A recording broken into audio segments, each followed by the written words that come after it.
atmosphere, the spacecrafts, the Apollo.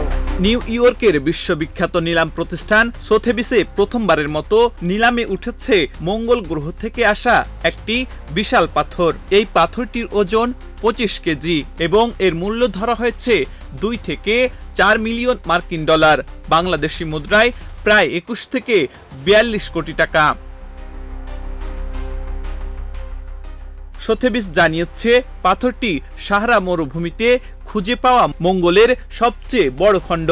গবেষকদের মতে এটি মঙ্গলের পৃষ্ঠ থেকে একটি বিশাল গ্রহাণুর আঘাতে ছিটকে পড়ে পৃথিবীতে এসেছে। এই পাথরের গঠন ধর্ম অনুযায়ী এটি একটি মঙ্গল গ্রহের আগ্নেয়গিরির ম্যাগমা, যা ধীরে ধীরে ঠান্ডা হয়ে তৈরি হওয়া এক বিশাল শিলাখণ্ড। এতে মূলত পাইরোক্সিন, ম্যাক্সেলিনাইট ও অলিভিন রয়েছে। পাথরটির বাইরের অংশ চকচকে কাঁচের মতো, যা পৃথিবীর বায়ুমণ্ডলে প্রবেশের সময় উত্তাপে গলে গিয়েছিল বলে ধারণা করা হচ্ছে।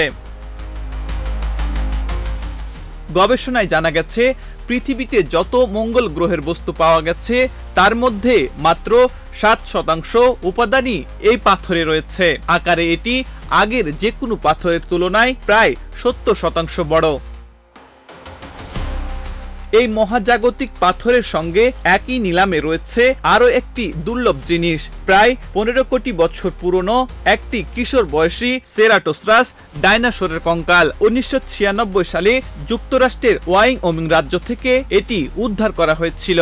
প্রায় 140টি জীবাশ্ম হাড় দিয়ে পুনর্গঠিত এই কঙ্কালের মূল্য নির্ধারণ করা হয়েছে 4 থেকে 6 মিলিয়ন মার্কিন ডলার। সোথেবিস জানিয়েছে যারা এই ঐতিহাসিক বস্তুগুলো সংগ্রহ করবে তারা হবে মহাকাশ এবং পৃথিবীর ইতিহাসের অংশের অংশীদার। আব্দুল হাকিম, প্রজন্ম 24।